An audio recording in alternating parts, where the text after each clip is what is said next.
Alors, je fais l'intro. Vas-y.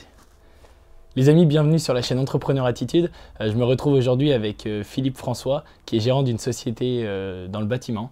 Philippe, tu vas nous en dire un peu plus, nous parler de ta société tout de suite, avant Alors, de te présenter. Ok. Voilà. Ma société, ça s'appelle Société Placard Peint, Oui. donc plâtrerie, carrelage, peinture. Société créée en 1969 par mon père, Jean-Paul François. Il a commencé en tant que plâtrier, parce que le métier de plâtrier existait, pas le métier de plaquiste. Le placo n'existait pas à ce moment-là. Et puis il a commencé tout seul, donc il s'était installé sur Courcôme, dans le Nord-Charente. Son entreprise, évidemment, s'est un petit peu étendue et il a racheté 7-8 ans après une autre société de peinture, le patron partait en retraite, qui est devenu donc la société Placard Peint. D'accord.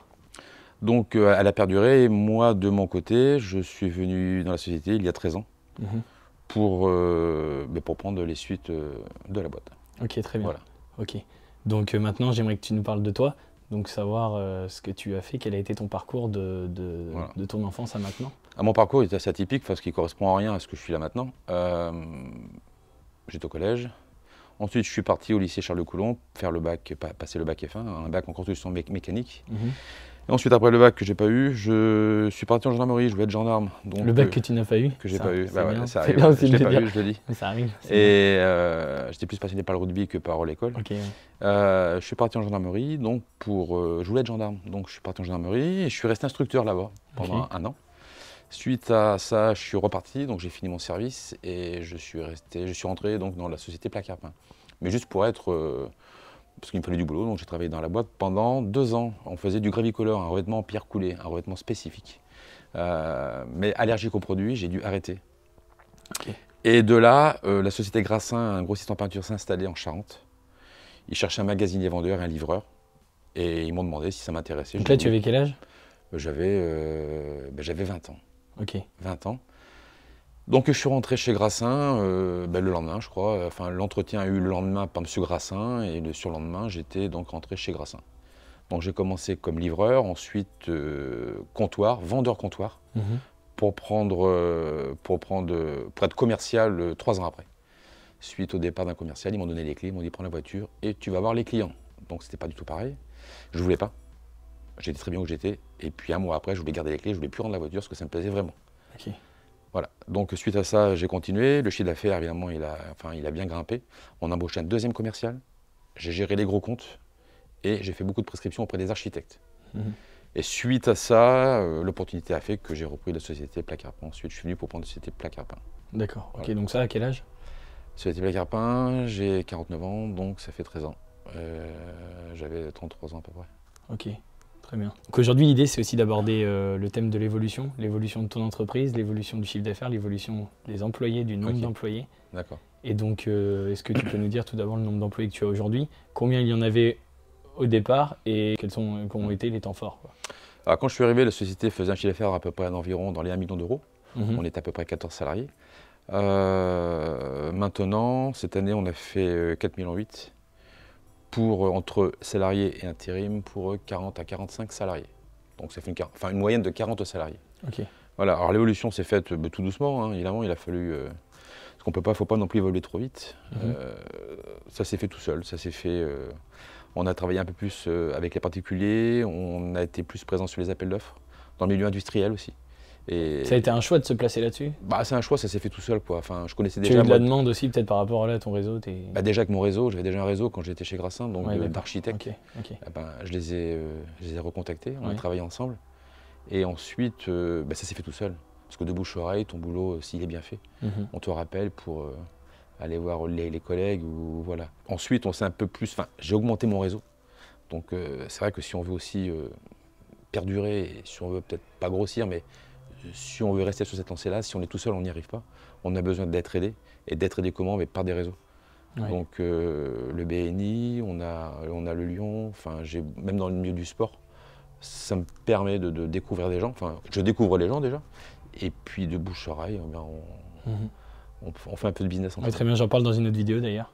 Mais oui, c'est un très bon tout seul, je pense que dans tout ce que tu fais, tu n'y arrives pas. Tu as besoin d'avoir d'autres personnes qui t'aident ou avec qui tu peux avoir des relations.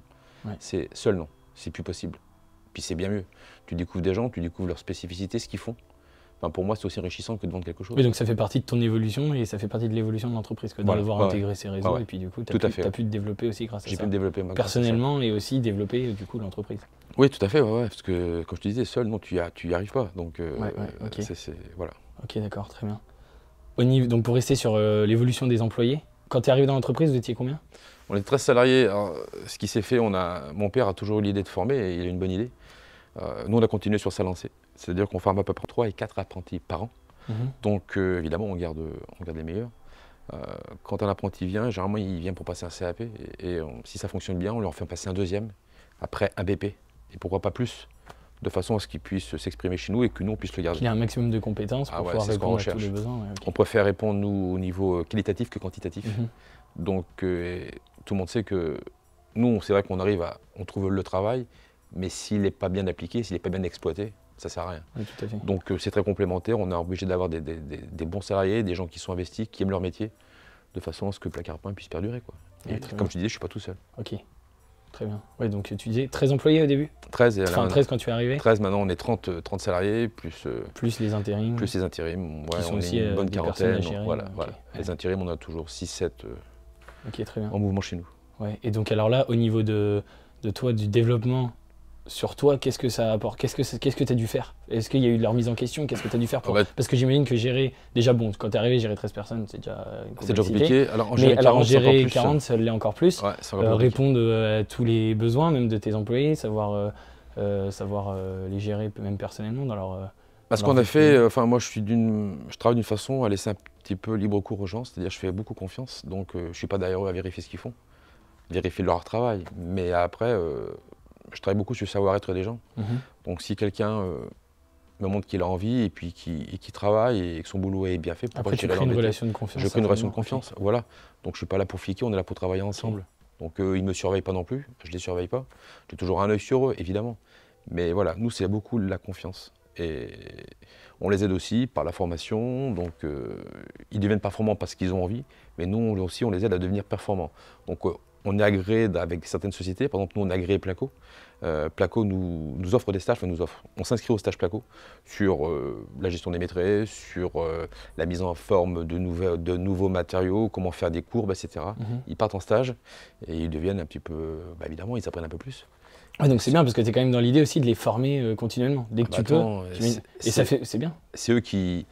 Ils sont directement liés à la production de l'entreprise et du coup au chiffre d'affaires. Je me dis, nous on va étudier le produit, sa mise en forme, etc. Mais c'est eux qui vont l'appliquer. Ouais. Toi tu évolues personnellement, mais tu fais aussi évoluer tes employés. Voilà, c'est ça. C'est très bien. C'est ensemble. Et puis ils adhèrent tous à ça. Ça les intéresse. Okay. Ils sont concernés. Et ils sont concernés. Ouais, très bien. Nous, chez nous, il y en a beaucoup qui investissent dans des super bâtiments ou dans des belles structures. Nous, on investit sur l'humain. Ouais. L'humain, pour moi, c'est ce qui compte le plus. Ok, très bien. On disait que tu avais très peu de turnover au niveau de tes employés. Donc du coup, je reviens à ce que tu viens de dire, c'est peut-être grâce à ça. C'est peut-être au fait que tu investis sur ils se sentent bien. Oui. Et c'est vrai qu'ils n'ont pas forcément envie d'aller voir ce qui se fait ailleurs, quoi. Alors, beaucoup, à 80% ici, ils sont dans un secteur rural, quoi. On est à Mansle. On a quelques angoumoisins qui travaillent chez nous aussi, mais ces gens-là, ils sont bien ici, ils sont près de chez eux, ils ont quand même une structure qui leur convient bien. Les 3 quarts ont été formés ici, donc ils s'y plaisent. S'ils s'y plaisent, c'est qu'ils s'y retrouvent. Donc nous, on fait tout pour qu'ils puissent s'y retrouver, les mettre en confiance, les aider. On n'est pas que des chefs d'entreprise, on est aussi pas un peu leur papa, mais voilà quoi, on est toujours avec eux. Okay. Donc il suffit qu'il y en ait qui ait des soucis familiaux ou autres, on sera là pour l'aider. Ok, on va parler de l'évolution du chiffre d'affaires. Donc là, c'est la gestion des clients, la gestion des appels d'offres, la gestion de tout ce qui rentre et qui vient et la demande. Est-ce que toi, aujourd'hui, juste une question, est-ce que tu cherches du travail? Est-ce que tu cherches à... Sans parler des réseaux, parce qu'alors du coup, c'est vrai qu'en étant dans des réseaux, etc., tu es toujours en contact avec des gens qui vont avoir des besoins. On est toujours obligé de chercher du travail, il ne faut pas attendre que le travail vienne. Voilà. On est obligé de le chercher parce qu'il faut savoir qu'on est obligé de travailler un petit peu en amont. Quand tu travailles sur des structures assez importantes, ou tu as un chantier assez conséquent, entre l'appel d'offres qui sort et toi, ta réalisation, il va se passer 7-8 mois. Donc moi, je vais te dire oui, là, sous 3-4 mois, je suis bien. Mais dans un an, il faudra que je trouve du travail. Donc là, on va travailler pour l'année prochaine maintenant. Mais il faut que je m'y pense tout de suite. Je ne dois pas attendre le jour J pour me dire, là, j'ai pas de travail. Donc on est toujours à la recherche de travail. Ça, c'est obligé. J'attends pas que le travail arrive. Ça serait plutôt après... non, ça serait un peu de la décence de dire ça. C'est obligatoire, quoi. Donc, je te laisse bailler. Non, tu ne mettras pas ça. Trop de travail, on est vendredi. Vas-y. Non, bon, du coup, pour revenir à ces deux thèmes là, d'évolution, le chiffre d'affaires, les employés, moi j'aimerais vraiment savoir ce que toi, au quotidien, quand je dis quotidien, c'est vraiment ce que ça t'a apporté quoi, tous les jours. Et qu'est-ce que ça t'a modifié dans ton quotidien? Que les tâches sont multiples. Comme je te disais, je peux me retrouver un soir à faire un devis pour une salle de bain et me retrouver le lendemain à négocier un marché assez important. Donc c'est très très large. Et puis toutes les tâches, c'est-à-dire entre gérer le personnel, s'occuper des achats, s'occuper des véhicules, enfin c'est très très large. Mais tu as toujours, quand tu avais 13 employés, quand tu es rentré par rapport à aujourd'hui, tu as toujours, simple. parce que là tu me disais tu te lèves à 5 heures, tu repars pas avant 20 heures quoi, parce que voilà, tu as tellement de choses à faire. Est-ce que c'était comme ça? Non. Ah non, avant c'était pas comme ça. Donc voilà.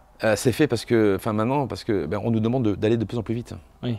Donc si tu suis pas, si tu dis à ton client, je viendrai chez vous que dans 3 ou 4 mois, c'est pas la peine. Tu as perdu le client. Donc nous, donc c'est ce besoin de réactivité qui te force à... C'est ce besoin, regarde, Internet, tu vas sur Internet, tu commandes quelque chose, tu as juste à cliquer et tu as ton produit. Les gens se forment à ça, ouais, ils sont habitués à ça. avoir tout de suite. Oui, et nous, malheureusement, on est obligé de s'y adapter. Évidemment, on ne peut pas toujours tout faire, quoi. Ouais. Mais il y a les temps de séchage, il y a des choses, il y a les appôts de produits, etc.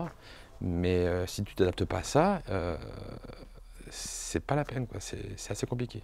Okay. On est quand même des êtres humains et on peut pas non plus, on n'est pas des robots, mais des fois on est obligé de dire stop, quoi.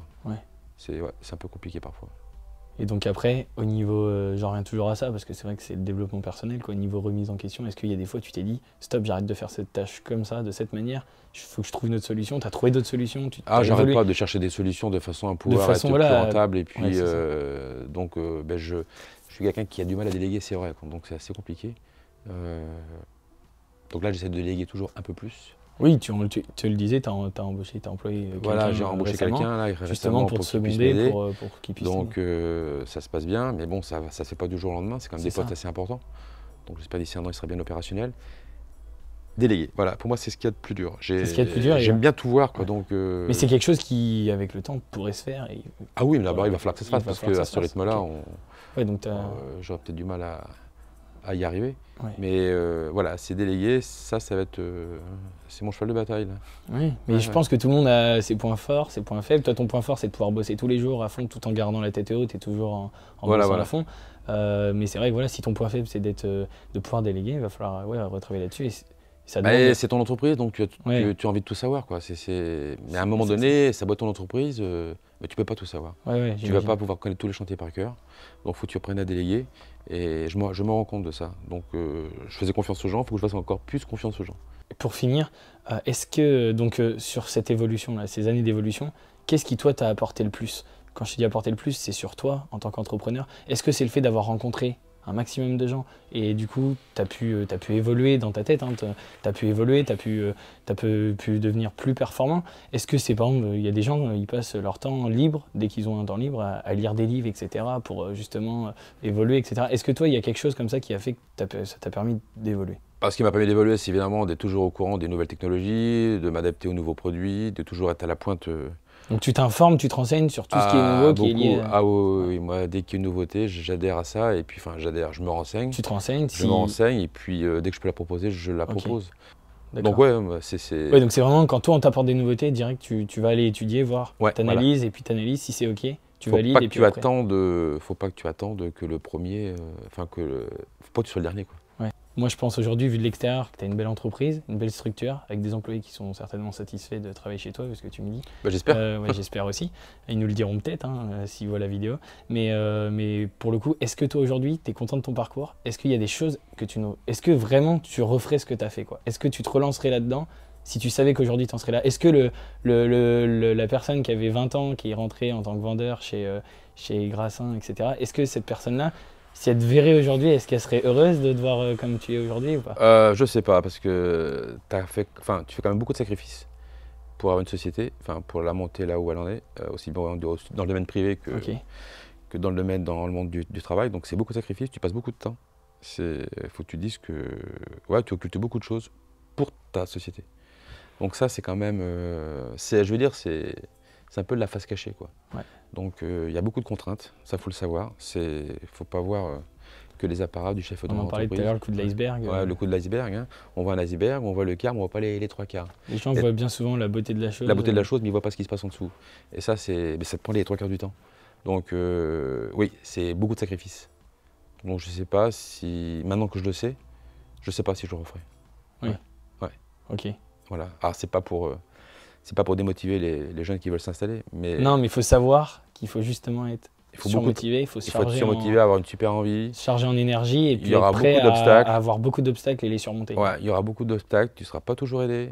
Tu seras même souvent peut-être jugé, critiqué. Jugé, critiqué, oui, parce que je l'ai été quand j'ai repris la société, je n'ai pas été aidé.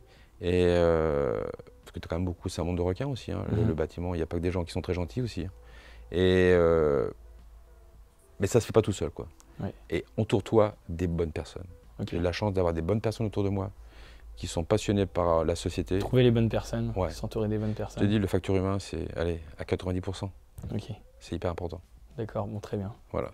Ce sera le mot de la fin alors. Parfait. Merci. Ok. Merci Philippe. Les amis, cette vidéo est maintenant terminée. Que vous soyez entrepreneur, indépendant ou simplement attiré par le monde de l'entrepreneuriat, n'hésitez pas à liker cette vidéo, à vous abonner pour soutenir la chaîne. À bientôt.